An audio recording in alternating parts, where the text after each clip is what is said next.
minha visão aqui da questão, a gente tocar o barco aí e desenrolar. Tá rolando. Eu acho que todo mundo aqui me conhece já. Não tem ninguém, tem pouca gente hoje também, então não tem ninguém visitante assim que não conhece. E eu sempre começo assim a conversar com os irmãos, com as pessoas que vêm ver a gente, de que na verdade eu não sou ninguém especial. Essa é a verdade. Não é aquele cara assim que recebeu uma revelação divina de Deus, ou do Espírito Santo, que tem uma mensagem para passar, e agora por inspiração divina vai passar a mensagem que o Todo-Poderoso deu, que o Senhor deu. Não é essa visão. Apenas alguém que trabalhou muito tempo no rádio, e que desde que cheguei no rádio novo, né, em 81, eu nasci em 66, então eu tinha uns 16 anos talvez, eu sou de matemática. Mas quando eu cheguei no rádio, eu logo comecei a perceber algo que era estranho. Você não podia falar aquilo que via, ou que sabia, mas tinha que falar aquilo que era conveniente para a rádio. Algumas vezes até eu ia fazer reportagem na rua, e o diretor de jornalismo, o primeiro que eu tive foi Silvério, o nome dele, da Globo, da Tupi Nacional, da Rádio do Rio, e eu na Continental na época, e ele falava, o aspecto que eu quero que você traga é esse. O aspecto do que ocorreu, que eu quero que você traga aqui para a pauta é esse. Então eu não podia dizer o que ocorreu, eu tinha que dizer o aspecto que ele queria daquilo que ocorreu. Aí eu comecei a achar coisas estranhas, mas eu pensei que o jornalista, o radialista, o repórter, ele fosse para o local e narrasse o fato. Né?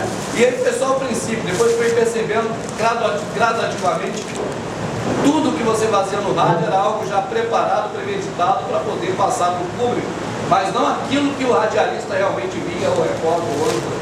E nisso aí foi de 81 a 2008, imagina o nível que chegou isso.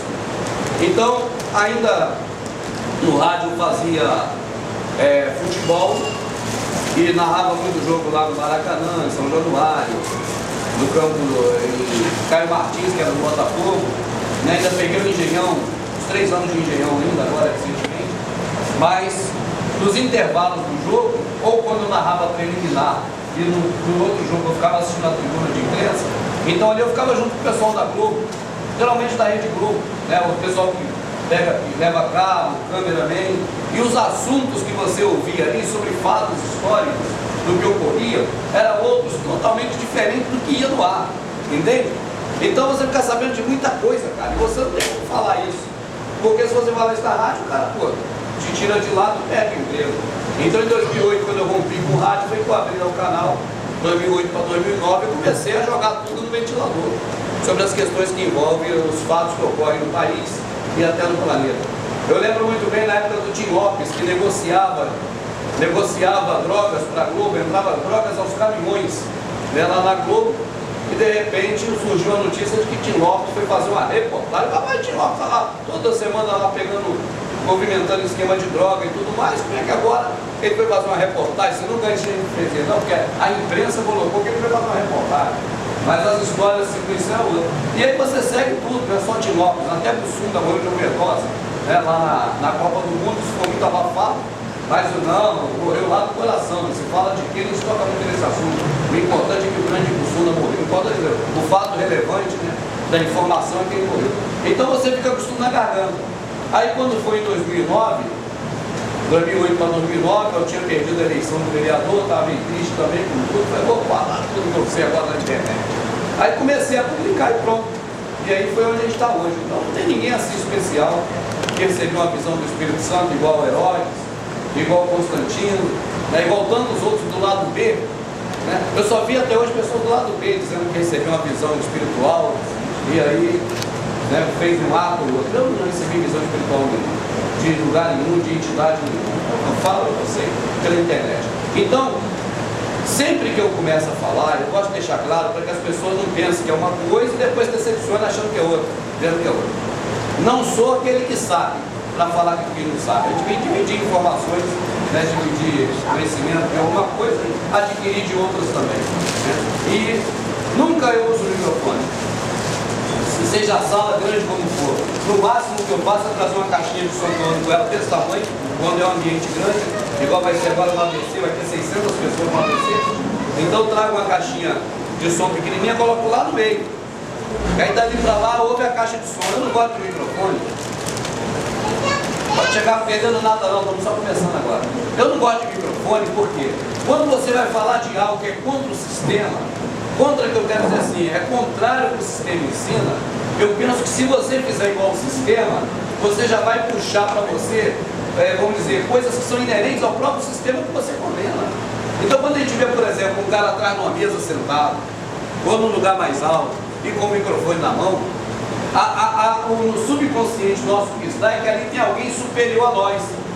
Alguém que sabe vai falar para nós que não sabe, alguém que está mais próximo de Deus, se for uma questão religiosa, intelectual, né? Ou um político, ou alguém que está falando assim para dominar, não para compartilhar informações, mas para dominar. Então eu penso que esse microfone, se eu falar, por exemplo, de coisas contra o sistema, usando os recursos que o próprio sistema usa de forma subliminar, né, eu penso que eu não me sinto bem. Por isso que nunca mais eu fiquei falando em palestra, ou reunião, ou encontro, com microfone. Nunca mais. Volto a dizer, lá em São Paulo, por exemplo, a Carla foi lá com a gente, viu o tamanho que é o auditório lá. É gigante. Então lá necessariamente vai ter uma caixinha de som lá no meio, só para poder o pessoal lá de trás conseguir ouvir também. Sem não, eu não gosto de ficar segurando o microfone e falando, sabe, para as pessoas assim. Então só dizer isso no começo. O Rubens não é alguém que sabe e vai dizer para quem não sabe. O Rubens é alguém que compartilha informações. O Rubens não é alguém tipo de Deus que recebeu uma visão do Divino Espírito Santo e agora está capacitado a transmitir para outras pessoas o que Deus deu ao Rubens. Eu mesmo não me vejo nessa condição. Apenas alguém que vai pesquisando, estudando, lendo e vai tendo um ponto de vista próprio. Então o que nós vemos do Rubens é o ponto de vista do Rubens. Entende? Então não é assim, o Rubens vai falar coisa que eu não sei, ou o Rubens é alguém que eu vou seguir porque ele tem a verdade. Não, não vai chegar a lugar nenhum.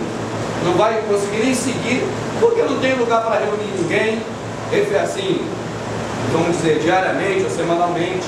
Não tem essas práticas de reunir as pessoas para fim nenhum, nem para adorar a Deus, nem para falar de nada. A gente vai nos lugares, igual vem aqui na Bahia, né, e aqui tem a Cris que a gente fica na casa dela, que sempre que a gente vem para cá. E agora, como fica vários irmãos, poxa, Rubens, faz um encontro lá com a gente, vamos lá. Tem gente que saiu daqui para ir lá em Recife, ficou hospedado lá no hotel para estar com a gente quando ele vem em Recife. E eu já vim, na Bahia, eu gosto de vir aqui para caramba, eu vim umas 3 ou 4 vezes já vim aqui já. Apesar dessa vez agora, vamos ver um hotel perto da casa da Cris, porque estão um pouco deslocados de Salvador, porque está perto da casa dela. E a gente está aqui com os irmãos. Outra coisa, lá em São Paulo, por exemplo, vai ser uma palestra, vai ter o telão, vamos discutir lá a questão da água, nióbio, petróleo, vários assuntos que agora, infelizmente ou felizmente, não sei, a mídia não tem falado, mas nós estamos num momento crucial das questões de riquezas minerais, principalmente água e petróleo. É um momento crucial que a mídia, se quisesse, estaria passando essas informações para o povo, mas não está. Então lá eu estou preparando esse material, até porque lá o pessoal de São Paulo tem muita palestra nossa, só no Dani Hotel, que era Shell Contel, já temos 4 vezes lá na capital. Então eu creio que não precisa de disponibilizar esse tempo que a gente vai disponibilizar aqui, tá certo? Por exemplo, quando quer ver o Rubens falar, para ter alguma informação ou alguma opinião dele, liga no YouTube e vê lá, ou no DVD. Então eu falando e todo mundo ouvindo, já tem isso na internet. Não precisa eu vir aqui para isso, vir mais longe para isso. Então, quando vem, igual fomos lá em Recife ou aqui, né, no Nordeste principalmente, que eu gosto muito do Nordeste, eu gosto para todo mundo.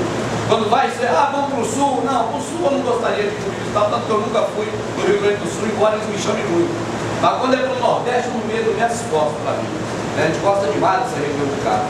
Então quando eu venho aqui, se eu ficar aqui com o telão aqui, aquilo ali, aquilo lá, aquilo cá, a gente vai passar um tempão aqui e vai só estar vendo eu falando aqui por coisa na internet. Então hoje aqui é tema livre, né? Cada um quiser fazer uma colocação, fazer um adendo, ou um questionamento, ou exposição, a gente fica à vontade. Nós estamos aqui, além dos outros irmãos que estão aqui tão livres, eu falo irmãos, amados, até talvez por um hábito, o Silvio de Freitas, que é muito amigo nosso, ele fala, você está contaminado. Não, mas quando eu falo irmão, eu penso que o Criador, o Salvador falou para nós, ninguém tenha outro por pai, nem por mestre, porque sou meu pai, mas todos sejam irmãos. Então, tanto que todo mundo me chama de irmão até hoje, né? Irmão Rubens, mas não por título religioso. Eu chamo todo mundo de irmão, na rua eu chamo todo mundo de irmão também, eu costumo. Igual a André, chamo todo mundo de amado. É um costume. Todo mundo é amado e amada para André, que nós estamos também em São Paulo, está aqui com a gente. Então, É só isso aí, eu creio que os irmãos podem ficar à vontade, a gente começa a tocar em vários assuntos aqui, vai tocando. E o Ivo, como eu ia dizendo, todos os irmãos que aqui estão, faz a questão de filmagem subaquática, né? E hoje está trazendo a câmera aqui para fazer algumas imagens. Ele já tem a autorização minha, da minha imagem que eu recebi. A dos irmãos não sei se caberia pedir, né? Mas eu não posso autorizar a imagem dos irmãos. Mas a minha já está aqui autorizada. A luta é tirar os outros das praias, é interessante porque você vê que a questão ambiental, isso é feito da questão ambiental uma bandeira, né? Mas essa bandeira, na verdade, ela não nasce do anseio popular ou de uma predisposição verdadeiramente popular. Eles próprios criam as entidades para defender isso, porque alguém, quando vai defender de verdade, eles falam, ó, já tem aí a onda verde, não sei quem que defende. Mas, na verdade, eles criaram, e isso tem iniciativa particular, né? Sua mesmo de sair denunciando, filmando, mostrando. Daí hoje viu que a gente vinha aqui, achou que era também interessante, né, mostrar a gente aqui falando um pouco. Eu creio que vai pro blog, né? Vai para o site, É isso aí, irmãos. Então, como aqui nós vamos deixar um tema livre, né? Eu peço que qualquer irmão levanta alguma coisa aí que a gente vai tocando barcos aqui e vamos interagindo, né? Eu lancei ultimamente o DVD Igreja, Casamento e Espírito. Foram 3 DVDs de uma vez. Inclusive, em Recife foi um tema bastante abundante, esses 3 temas, até porque as pessoas assistiram o DVD na internet. E não sei se aqui também gostariam desses temas, né?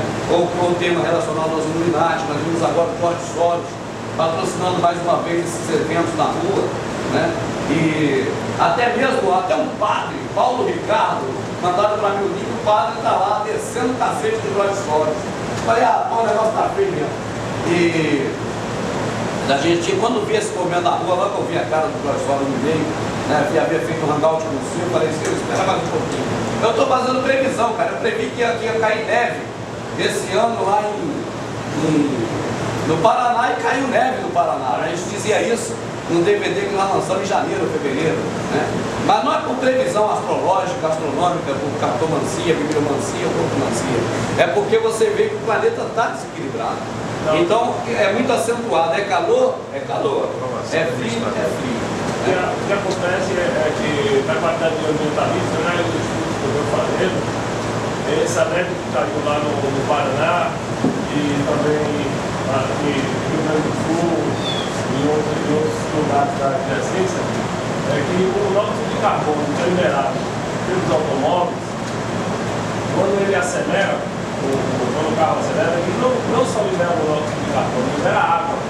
Então essa água, ela está se concentrando em um determinado ponto e quando ela congela ou ela resfria, ela desce.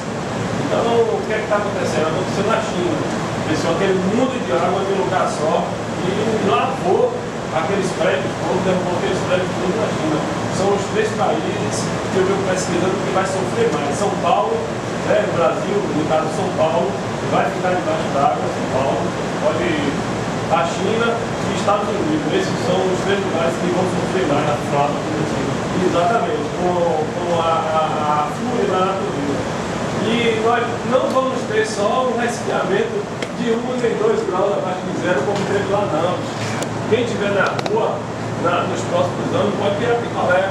Ela vai descer um resfriamento instantâneo e vai congelar tudo que estiver embaixo. A 15, 20 graus abaixo de zero, porque o homem realmente ele está desequilibrando a natureza. Deus fez tudo equilibrado, o homem está desequilibrando. 95% do oxigênio do planeta vem do mar. Então, quando o homem joga produto químico no mar e quando ele joga monóxido de carbono na atmosfera, ele se dissolve na água do mar e está deixando a água do mar ácida. Então isso aí está matando todos os plânctons, fitoplânctons, as algas e os corais, que foram os primeiros a fornecer oxigênio para o planeta, porque sem oxigênio não há vida. Então a minha luta realmente é parar com a fabricação de motores movidos a energia mineral. Nós temos que ter carga elétrica, nós temos que virar seta para cá, o desenvolvimento. Nós estamos caminhando para o buraco negro, nós estamos caminhando para abrir. Porque uma fábrica só fabrica 1000 carros e até mais de 1000 carros por dia. Com motor envolvido a gasolina, a diesel, a álcool. Mas dentro dessa visão, assim, mas que quer ter o conhecimento das escrituras, mesmo que pouco, sabe que dessa visão espiritual, essa reflexão não vai acontecer. Isso, infelizmente, a gente está caminhando por buraco, e é por buraco que tem que caminhar mesmo, porque a questão é que tudo nasce, cresce, reproduz e morre, né? a Babilônia não tem cura, então. E o planeta também sofre vai ter essas fases aí. Quando nós vemos, por exemplo, está aqui hoje, isso aqui é cristão, já foi natureza. Natureza, matéria-prima, bem de consumo, lixo. E assim segue tudo. Eu publiquei esses dias na internet um videozinho de um camarada, aí ele pega a cobra, enfia no pé, pega se corta a cabeça, bota o filhote para dançar, o outro para lá ali, depois sai pegando as árvores no tamanho do papel. Quem viu esse vídeo? Está na internet. É interessante, porque aquilo ali é muito pequeno aquele vídeo, mas mostra realmente o que o ser humano tem feito. E você vê que o desenho mostra até um alienígena, né? É outra história. Mas você vê que o alienígena é estranho. Fala, por que esse camarada aí se vestiu de rei, mas destruiu o planeta? Agora, o que a gente observa é que não tem mais jeito. Por todo lado que você olha, você vai perceber que esse não tem mais jeito. Não tem mais como segurar. Tem já há muito tempo, desde a época que os cavaleiros templários começaram a levar a cultura, espalhar aquela cultura por todo o hemisfério, por todo o planeta, aquela época ali foi a disseminação do mal. Logo depois veio a questão da transformação de artesão, né, do artesanato em manufatura. Depois da manufatura veio a industrialização, que é a revolução industrial, e virou isso que está aí, o consumismo desenfreado, né, capitalismo desenfreado, e tudo isso aí está hoje aí, não tem mais jeito, cara. Não há como reverter mais. Na verdade, eu até falo da televisão e do rádio. Eu estava no rádio, e eu sempre gostei de política, sempre estive no meio, então você viu uma lei sendo protocolada, e você queria chegar no rádio e dizer, olha, essa lei vai ser aprovada, vai ser um inferno. Mas você não podia falar que foi protocolado, você tinha que aguardar o dia que a lei foi aprovada. Agora você chega no rádio e vai falar, ou na TV, olha, mudaram as regras, a partir de agora o prazo é esse, para isso ou para aquilo ou para aquilo outro. Ou seja, as emissoras de rádio e televisão dão a notícia de uma lei após ela criada para não ter mais tempo da iniciativa pública se manifestar contra o seu deputado, o seu político que foi eleito. Ou seja, só depois que a coisa aconteceu é que vem a público. Então, da mesma forma também, essas coisas todas que poderiam ser evitadas, não foram evitadas no passado. É igual hoje a água. A questão da água não é a escassez da água. A escassez da água hoje é a mesma coisa da escassez do petróleo nos anos 70. O pessoal dizia que não durava mais 20 anos o petróleo. Poxa, a população já quadriplicou. Nós éramos 90 milhões em ação na Copa de 70. Nós somos o quê? 200 milhões? Não é isso? Então você vê como essa população mundial aumentou e cada vez tem mais petróleo. A água que eles falam que é escassez de água, na verdade, claro, se temos menos florestas, se temos menos ecologia, vai ter menos água. Mas não é menos assim não, porque nós temos muita quantidade d'água. O problema é que eles estão agora, não é privatizando a coleta da água. A desinformação é algo que prejudica muita gente. Desinformação e costume. Costume de quê? Quer ter água em casa? É um privilégio. No tempo antigo não tinha que cavar um poço ou pegar no açude. Agora a gente tem água em casa. Então a imagem que passam para a gente no subconsciente é de que a gente paga comprando a água. Na verdade nós pagamos pela água, mas não pela água. Sim pelo tratamento da água e pela condução da água até a nossa casa. Então nós pagamos para ter água em casa, não compramos aquela dali, ó, que eles estão acostumando a gente a comprar, que é água engarrafada, né? E tem males terríveis. Né? Mas veja bem, o problema da água hoje não é privatizar, não é passar aquilo que a gente já paga ao governo, que é o tratamento da água e canalização, passar para a iniciativa privada. Isso é o mínimo. Isso está fazendo na Europa hoje, mas isso é o mínimo. O problema é a patente do H2O, porque até lágrima, cuspe, saliva e urina tem H2O. E é o que eles estão prontos para dar o bote agora. Só que o povo só vai saber disso lá na frente. Rapaz, aquela agenda 21 do Bush, eu queria falar na agenda 21.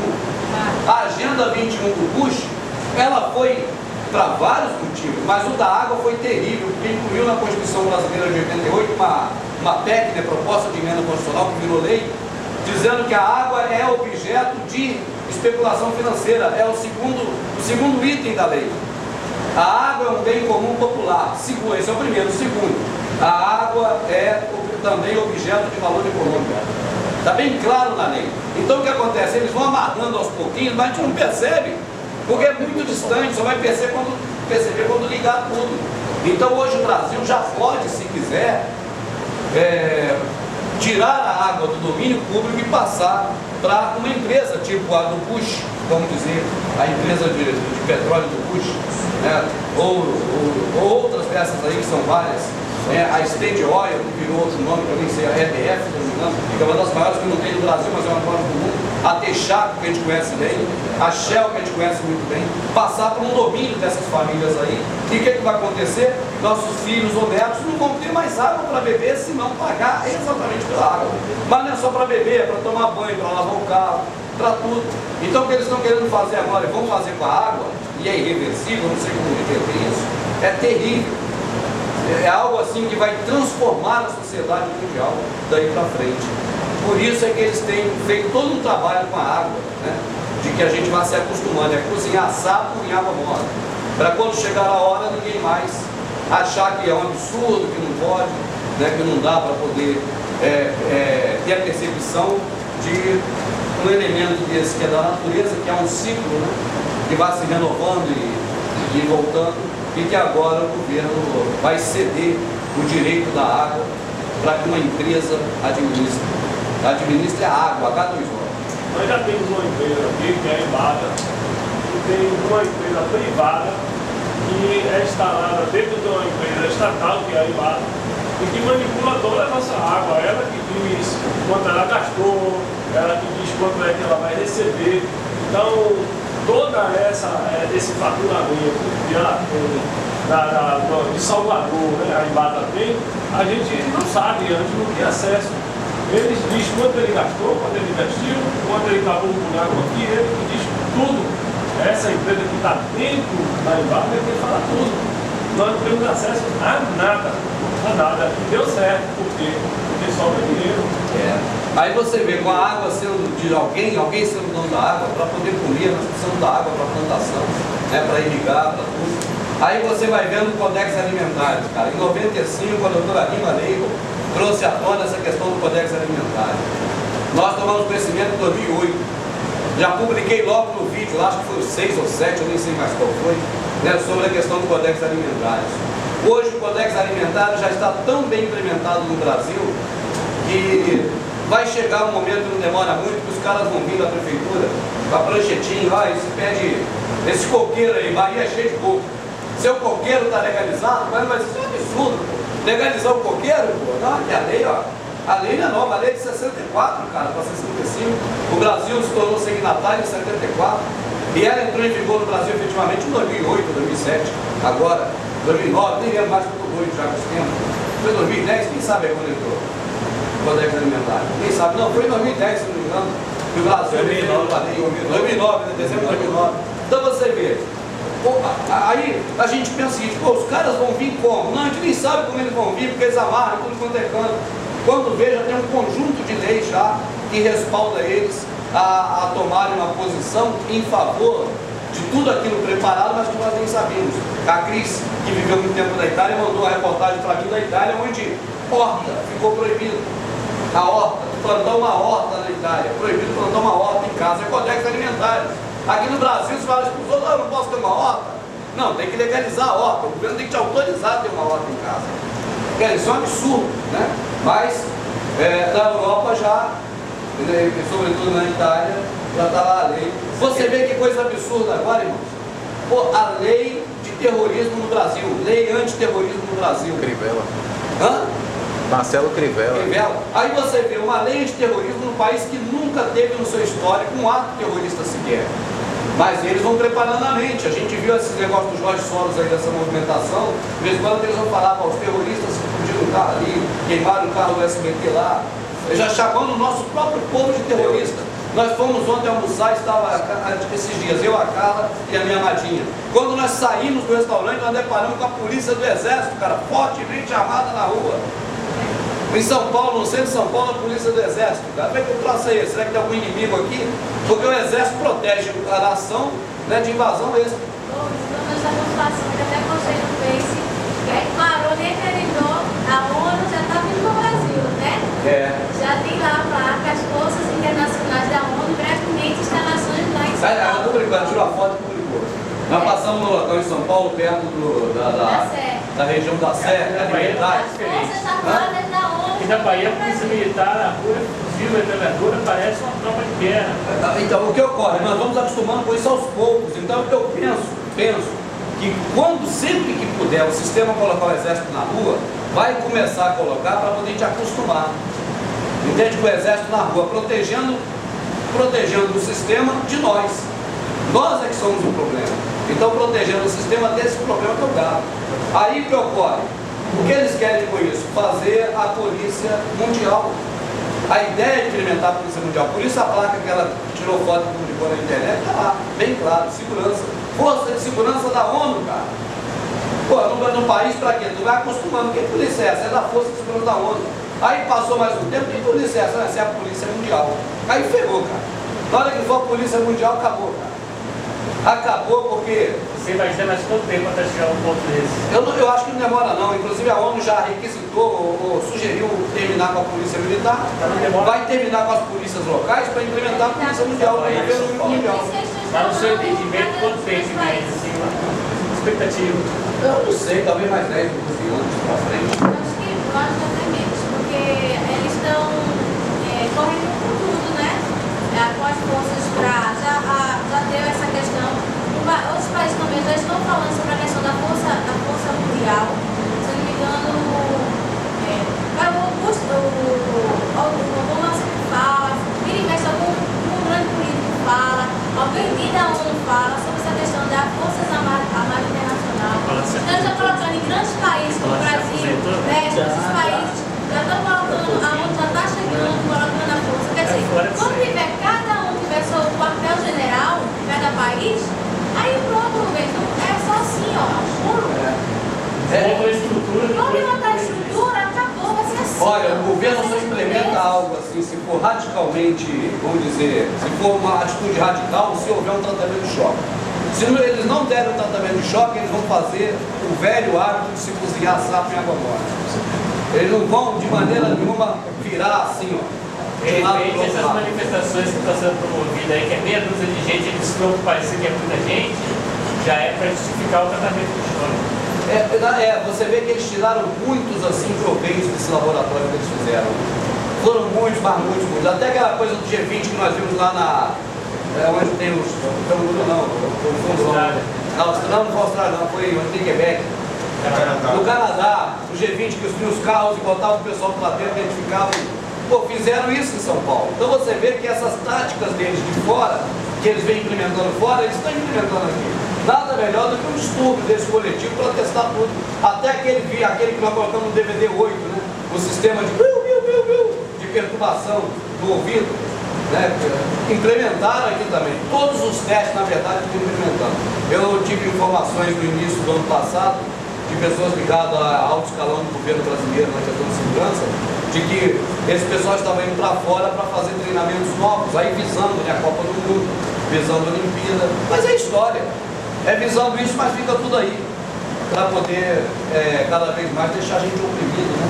E oprimido pelo Big Brother, pela segurança.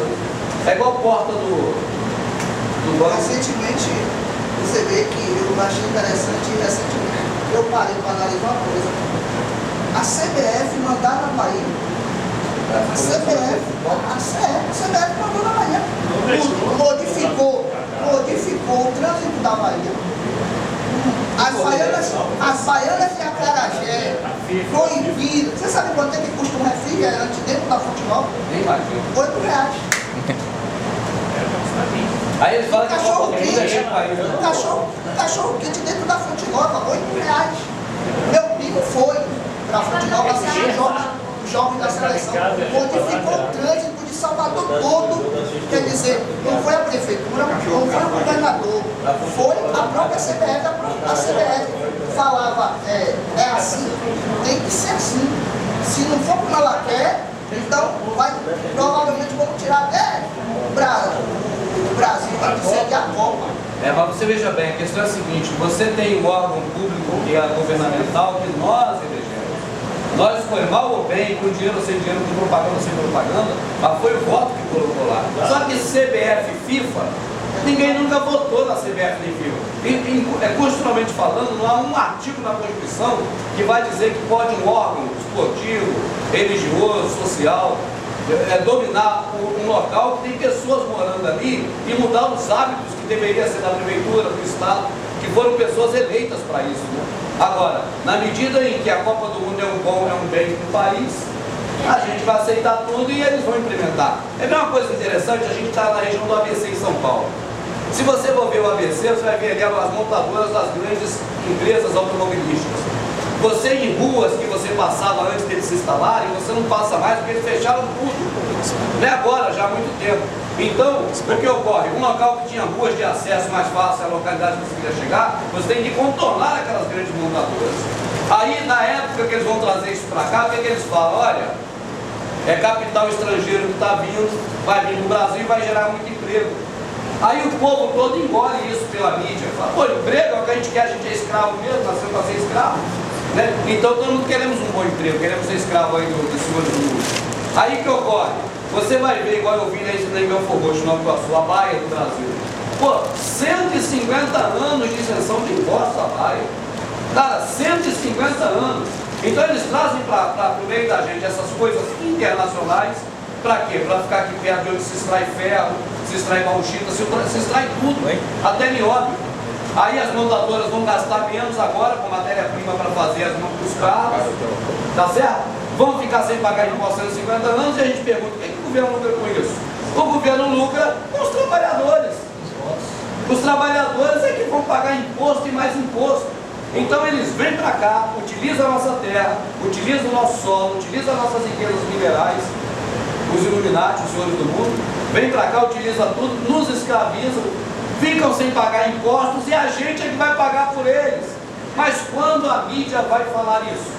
Interessante. Lá na minha cidade, só para ter uma ideia, o shopping lá, na minha cidade, pegou um lado da rua e pegou o outro lado da rua. Igualzinho no ABC, onde as montadoras atravessam a rua com passarela. A passarela não é para pedestre, é de empresa para empresa, em cima da via pública. Aí lá na minha cidade, por exemplo, você na prefeitura reclamar, pô, peraí, eu não posso comprar um terreno meu de um lado e outro da rua e fazer uma passarela da minha casa para minha casa. A lei não permite. Mas por que o Top Shop aqui fez isso? Porque o shopping da Barra tem isso. Aí tu vai na minha cidade lá, onde a gente está em São Paulo. Por que a Mercedes faz isso? Aí se tu for na prefeitura, chega lá e fala, olha aqui, ó. Esse terreno aqui que você está passando é deles. Eles é que cederam a rua. Eles não colocaram a passarela em cima da rua. Eles é que cederam uma rua para você passar. Você tem que ir lá agradecer ainda no dono da Mercedes lá, por deixar você passar. Chega a ser ridículo, cara. Entende? Porque se você fizer isso, eles têm lei para te pegar. A lei vai te pegar porque você não pode. Mas para eles tem uma amarradinha de corda. Eu contava uma história só para você ver como é que funcionam essas coisas. Contava no carro que eu ia para o Brás com a carro. Uma casa, e isso aconteceu várias, mas tinha uma família perto de mim, família tradicional do bairro. Você já viu que às vezes no meio de uma cidade tem uma casinha velhinha, que a pessoa que foi para ali, ó. Não é assim? O cara queria pegar aquela casinha lá. Aí o que ele vai fazer agora? Pô, o pessoal lá e tal, humilde e tudo, mas não quer vender, porque é de família, vai no cartório e vê se está devendo. Ah, deve IPTU aí há 20 anos que não paga. Prefeito, ó, lá os caras estão atrasados com o IPTU. Ah, o prefeito, peraí, então vamos fazer o quê? Vamos fazer a alienação, não, esqueci daquilo para pegar. Pegar a casa porque não paga o imposto. Aí pronto, faz o projeto, faz lá todo o trabalho que precisa jurídico para poder pegar. Na verdade, ele está pegando, não é para leiloar, nem para o patrimônio público, para aquela pessoa que já queria comprar e não conseguiu. Aí agora, já de acordo advogado com advogado, o camarada que foi lá no cartório e pagou lá o IPTU, que a pessoa não foi, a dívida atrasada, a dívida que estava lá, agora ele entra com ação contra a prefeitura, dizendo, olha, vocês se enganaram, está pago aqui, ó. Aí a prefeitura agora vem pago na mão dele e passa para ele. Mas cadê o recibo de compra e venda? Cadê a escritura? Não. A escritura agora, aquele dono daquela casa humilde vai ter que mover um advogado com muito dinheiro para poder provar que não vendeu para esse. Porque agora consta que aquele povo vendeu para esse camarada que pagou. Toma na mão grande, cara. Isso é que vai vir acontecer esse troço. Tomar assim. Toma na mão grande, não tem jeito. Então, o sistema que está aí hoje, ele não vive em favor do povo, é contra o povo. Por isso é que o mundo já está maligno. Por isso é que quando você vê na escritura alguma coisa, fala, será que isso é verdade, será que isso é ilusão? E vê que é de acordo com o que fala. Eu quero saber, Roberto, na sua opinião, por que o Brasil não tem uma fábrica de automóveis brasileira? Nós não temos uma fábrica de carro. Todo esse dinheiro que nós compramos no carro vai para fora. Nós tínhamos, na verdade, lá no Rio, nós tínhamos a Fábrica Nacional de Motores, capital brasileiro e de sócios brasileiros, né? Aí a Fábrica Nacional de Motores fabricava caminhões do Brasil todo. Ela durou acho que 30 ou 40 anos. Só que depois que teve aquela questão da saída de João Goulart, aquela questão toda do militarismo, a Fiat cresceu o olho nessa demanda e foi lá e tomou na mão grande. Então toda aquela área gigantesca no distrito do Xerém, Duque de Caxias, que pertencia à Fábrica Nacional de Motores, passou a pertencer à Fiat. Na verdade, o governo brasileiro, não é o governo vive para as empresas internacionais, né? Para as corporações. Eles têm interesse em lutar e defender os interesses desse pessoal. Então, se for uma iniciativa brasileira, até para a presidência da República, iniciativa brasileira, ele joga por terra, igual jogaram o Jânio Quadros, que foi a iniciativa brasileira da vassourinha, que o povo todo vai em vassourinha, o povo todo vai na vassourinha, e elegeu o Jânio Quadros, ele não ficou nem 4 meses. Forças terríveis e ocultas obrigaram ele a renunciar, e a mídia passou para a gente que as forças terríveis e ocultas eram assombração, era fantasma, todo mundo. Ela plantava Rockefeller, Rothschild. Ele falava alguma coisa? Sim, eu estava falando do negócio da Fonte Nova. E o que aconteceu aqui também é que estavam contratando pessoas para trabalhar de graça na Fonte Nova. Voluntário. Só para um voluntário. E as baianas de Acarajé, que são daqui, estavam proibidas de vender o quitute baiano daqui. Porque só tinha que vender o que eles queriam. Quer dizer, eles chegam aqui, são pessoas de outro lugar, chegam aqui e mandam. Muda a cultura. E uma coisa que eu sou técnico de informática, uma coisa que eu prestei atenção. Uma coisa que me fez dar valor, muita coisa que você falou na internet. Quando eu acessei o tal do Google Maps, eu acessei o nome da minha rua, sabe qual é a primeira casa que aparece? A minha. Aí eu digo, então, pra mim, na internet, não é em tempo real. Mas para eles, com certeza, é em tempo real. E o que mais me deixou, estava comentando com uma colega que me apresentou os DVD preparados, foi esse, se puder, quem quiser comprar, pode comprar, da BV Filmes, na mão do governo. Esse DVD, para mim, diz praticamente tudo. Muitos dizem que o bem maluco, mas para mim, esse DVD, para mim, foi a peça-chave, porque esse DVD, o cartão de crédito que a gente usa, tem aquela bandeira, que é um beija-flor, tem um desenho do planeta, aquele holográfico, aquilo ali é um controle de rastreamento. Vai chegar um dia, foi isso que foi um pastor que criou esse DVD, que o cara vai saber, vai botar um rastreamento numa caixa de leite, vai saber o dia que você comprou o leite, quanto tempo o leite durou na sua geladeira, e o dia que você jogou o leite fora. Então, o celular é uma forma de rastrear sem você saber. E tudo isso, isso que me fez leva até eu já levava. Mas, na verdade, nós somos reféns. Tudo isso aí que você falou sobre nós ser. E agora Isso é uma invasão de privacidade autorizada. E agora interessante que os Estados Unidos querem um cara que está em outro país porque o cara detonou tudo. Detonou. entregou tudo sobre isso aí que você já falou. Então, quer dizer que nada do que você está falando é uma verdadeira. Será que esse camarada ele entregou realmente ou ele está preocupado de puxar? Não tá não. Esse é autêntico. Esse aí não é igual o Anônimos, igual esses caras. Não. Esse cara é autêntico, esse cara é. O cara tá comendo, vou dizer o pão que o diabo amassou, não, mas tá. Ah, mas assim, O diabo não amassou o pão nem. Isso que eu tô falando, justamente vou dizer isso. O pão amassou o diabo, ao contrário. Então, Falando sobre nós colocamos as pessoas lá e na FIFA não tem eleição nem na CBF. Não. O deputado Fernando Chiarelli deu no espaço que ele tem no plenário desse Guimarães, ele disse sobre a eleição eletrônica. As urnas no Brasil é uma fraude, nós nunca exercemos esse direito de votar, pois o único país do mundo que tem urna eletrônica é o Brasil, e o Brasil não é tão avançado em tecnologia, e nós sabemos disso, pois os vários programas existentes dentro da própria urna já determina a quantidade de parlamentares que vão ser eleitos, políticos, tantos vereadores, tantos prefeitos e tantos deputados de cada partido. Portanto, só no país do Brasil tem essa urna eletrônica. Quem denunciou isso foi o deputado Fernando Chiarelli no plenário do Guimarães. Nós não exercemos o nosso direito de cidadão quando nos dirigimos até a urna eletrônica para fazer o voto. Na verdade, nós estamos fazendo um papel de palhaço. Segundo o deputado, quem tiver a oportunidade pode acessar o YouTube aí e ver. Ele pode ser substituído com a anulação dos votos. E não somente essa reportagem, como vários autênticos, nada, mas na verdade, assim como também no futebol, não ficam eles lá manipulando toda a partida, mas só o que interessa, assim também é na política. Eles não manipulam todo mundo, não. Todos os candidatos a todo momento lá. Quando eles querem, eles interferem. Tipo assim, aquele ali não pode ficar de fora, aquele não vai ficar. Mas não é por isso que ele vai manipular todo mundo que é candidato para esse entra e esse não entra. Eles não controlam tudo. Não é porque não tem capacidade, é porque eles não querem. Não há interesse.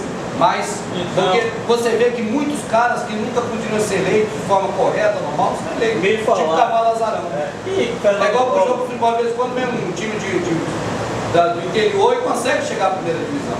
Porque eles não manipulam tudo, eles deixam muita coisa solta. Mas quando querem, eles vão lá e mexem. Está no poder. Acreditar que Paulo Maluf foi eleito, acreditar que Fernando Collor de Mello foi reeleito, é impossível. No Brasil é impossível. Aqui é impossível. Só uma questão perguntar. No Brasil não vai funcionar quase nada. Quem vai funcionar as urnas, quer dizer, é muita ironia. É só ter aqui. O único país do mundo que tem urna eletrônica. É, mas a fraude é de qualquer jeito, na urna ou também no voto escrutinal também era fraudado. Na minha cidade, por exemplo, quando eu vim candidato a última vez, o moço lá que é dono da escola, da distribuidora da escola, o partido dele não fez legenda. A legenda lá, o coeficiente eleitoral é 16 mil votos. O partido todo junto não teve 9 mil votos. Ele arrebentou 4 mil e pouco. Mas o partido todo não fez 9 mil, cara. E não teve volta do ponteiro, não sabe o que eu estou dizendo. Não teve volta do ponteiro, entrou de cara. Por que ele entrou de cara? O camarada que... Aquilo é público, é de fé pública. Eles botam um telão e ali você pode acompanhar na sede da zona eleitoral. Você acompanha ali ao vivo o telão. Bateu no telão, é fé pública, acabou, ali que vale. Na hora do cara digitar ali, o cara botou números para ele, não foi nem na urna. O próprio digitador, na hora de fazer a coleta da urna e digitar ali, ó, fulano de tal, tantos votos, botou para ele a mais. Botou para ele que estava comprado, o cara que digita. Então não tem jeito, ser na urna ou não ser na urna, não depende nem da urna se o cara não tiver acesso a quem fez o programa da urna. Mas o cara mesmo no final que faz ali a somatória, se tiver dentro do esquema, vai ser eleito. Eu pergunto, cara, aqui o Ivo, né? Então o Ivo conhece de política. Se o partido não bater o coeficiente eleitoral, como vai fazer um vereador? Não tem jeito de fazer. Vai lá, fez ele. Entende? Os números que faltavam, o cara arrebentou no voto, cara. Impossível o cara ter aquele voto todo, mas arrebentou. Por causa dessa hora de botar o númerozinho do cara. É uma forma assim que eu vou dizer assim, isso é um chute na canela, entende? É algo que se alguém ali tem como mover o TRE para recontar, esse cara vai preso. Vai preso o candidato, vai ele. Só que o cara é dono da escola, cara. Qual juiz vai querer mexer com isso? Se juiz, na verdade, né? Eu já conheci vários casos disso. O bom advogado não é o que conhece bem da lei, mas o que conhece bem o juiz, que conhece a família do juiz. O juiz chega e fala: meu filho, não entra assim não, porque assim você não ganha, meu filho, é assim que você entra. Né? Tem casos até, rapaz, tem casos até que eu já ouvi dizer fato, e aí vamos passar para o juiz, que a gente está aqui na bola roupa, aqui estando para todo lado. Tem casos, inclusive, que o juiz fala assim: você esfaqueou sua mulher, esfaqueei. Não, o teu cliente esfaqueou a mulher, esfaqueou. E ela está morta, ela está quase morta, ela está mal pra caramba. Então, inclui aqui na tua defesa, inclui aqui uma arma de fogo. Bota uma arma de fogo na cena do crime. Aí você fala: peraí, se houve esfaqueamento, agora vai incluir uma arma de fogo. Vai piorar. Aí o juiz diz: não, porque agora eu estou aqui que não foi tentativa de morte, não foi tentativa de assassinato. Porque se fosse, tinha arma ali, ele matava. Entende? Então vai entrar como lesão corporal. E o que ganha, e o cara sai da cadeia. Entendeu o que eu estou falando? Inclui uma arma na cena do crime, porque agora eu, juiz, eu te dou aqui a favor, eu absolvo. Porque fica caracterizado que não foi tentativa de homicídio, que é um crime mais pesado, mas apenas lesão corporal. Porque se quisesse matar, tá aqui a arma, tinha dado um tiro. Aí você vê, cara. Não vai mais para o tribunal do júri, vai ser julgado pelo juiz. É do juiz, né? Aí o júri está com uma dependência maior, que são pessoas leigas. Então você vê que os caras têm um esquema montado para tudo, cara. Para tudo. Aí a gente pensa: não, igual outro dia me ligou um rapaz daqui de Recife, não, de Minas. Ô Rubens, hoje eu fui no Procon, cara, eu saí de lá do Procon muito injuriado. Por quê, rapaz? Pô, porque você vai no Procon, cara, tentar ver um negócio que aqueles onde você tem direito, que tu chega lá, cara, tu é o pior dos piores, cara. Não consegue resolver nada. O sistema é todo assim, cara, não tem jeito. O sistema é contra o povo. O sistema não é a favor do gado, para eles nós somos gado. E o que eles querem de nós, na verdade, é só que a gente trabalhe para gerar lucros para eles. Ô Rubens, na sua visão, com relação a Snowden, né, o camarada que está com as informações aí, por que ele não fez que nem todos os outros fizeram? Jogaram na internet as informações que ele tem. Pelo que eu vi pela reportagem, ele colocou na mão de alguns jornalistas. Por isso que eu achei um pouco tendencioso, né, suspeito. Então eu penso que todos, quando querem, eu não sei se as informações eram muito quentes, poderia realmente causar assim, de vez uma revolução, até uma guerra, né? Sabendo informações de um país ou do outro. Mas o fato dele soltar na mão de jornalista, para mim, já soa um pouco como Mas não é não, eu vou dizer por quê. Quando nós vemos, por exemplo, o esquema, eu costumo dizer Illuminati, eu tenho dito Illuminati, as pessoas têm compreendido que é coisa mística de adoração a Deus ou a diabo. Mas esse nome Illuminati na minha mente, né? Eu tenho acostumado agora a falar os senhores do mundo, ou a elite global, né, para não mistificar muito isso. Né? Então, o que ocorre? O sistema da elite global que está aí, já há muito tempo, eles não dão conhecimento geral a quem está abaixo deles, na pirâmide. Na pirâmide, os que estão abaixo conhecem aquilo que está dali para baixo, mas nunca dali para cima. Então isso chega só no topo. Então quando você vê aqui, por exemplo aqui, ó, você vê aqui um Snowden. O Snowden conhece muito para falar para nós que não conhecemos. Mas daqui para cima, foi igualzinho ao homem na lua. Ninguém sabia completamente do processo, cada um tinha fragmentos. Então não conseguia juntar os fragmentos. Então Snowden, eu penso que pela mesma forma, o Snowden chegou a achar que a China é independente. Ele mesmo declarou que foi para a China, porque a China... Cadê a China? A China detonou com ele. Então você vê que ele tinha equívocos daqui para cima. Né? Eu vi outro dia, não sei se vocês viram, comentando sobre a economista que fez um gráfico fora do comum da economia. Você vê que ela não sabe do envolvimento acima. Mas ela sabe muita coisa, cara. Você fala: pô, essa mulher, como é que ela não cresceu ainda, né, cara? Pra cima. Não, porque eles não sabem pra cima. Então o Snowden tem toda aquela informação, como o Williams, qual é o nome dele? Trabalhou na Pipe, no petróleo lá da... Esqueci o nome dele agora. Lindsay Williams. Pô, sabe muito, mas dali pra baixo. Dali pra cima, cara, só vai saber mesmo quem tá lá no topo. Só tem informação técnica, não tem uma visão geral. Não tem geral, não tem global. Então por isso é que ele achou que ia na mídia, porque a mídia conseguiria. Achou que a China é independente, a China seguraria ele. No entanto, você vê, quem está disposto aí é o Maduro. Né? É o Maduro que é o homem, que é corajoso. mas deixa bem claro que, pelo menos nos filmes, quando ele mostra, os hackers são os caras que eles sabem demais até da gente, sabem demais além da gente. E eu creio que ele não é tão leigo a ponto de buscar asilo em um lugar que ele não sabe. Se ele tinha as informações na mão, ele foi buscar asilo lá.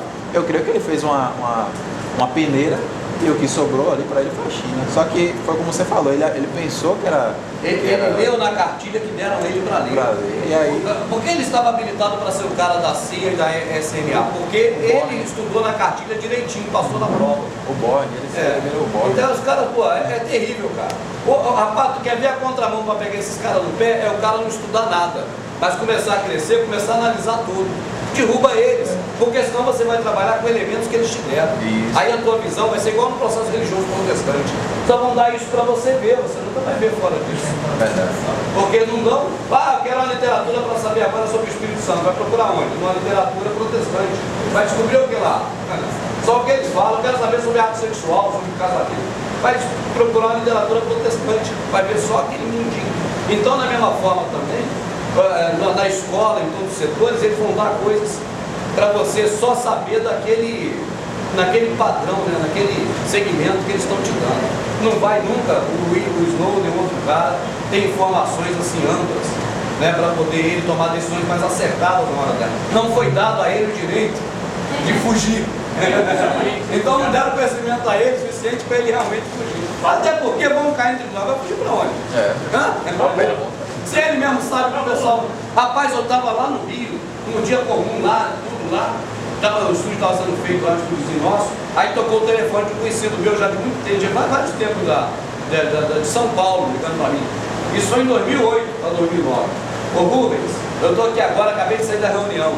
Aqui é o seguinte, o celular vai fazer pagamento de um para o outro, direto. Não demora muito, é o que a gente está acertando aqui hoje, 2008, agora é que já começou esse negócio aí. Aí ele falou, agora vamos lá. Tira esse telefone daí, tem outro número aí, eu dei o de meu que eu não costumo dar, dei o número lá do estúdio. Aí ele falou, agora tira o teu telefone, desliga. Eu vou dizer aqui onde você está. Aí ele falou, agora anda com o seu telefone 100 metros para frente, aí tira a bateria, que eu vou dizer onde você está. Cara, aí eu fui lá nas coordenadas do que ele deu, ele não viu rua, ele viu as coordenadas, aí deu para mim. É W e não sei qual outro que bota embaixo. Longitude e latitude. Quando eu lá, quando fui ver certinho, cara, o cara sabia onde eu estava, o celular desligado, sabia onde eu estava com o celular sem bateria, cara.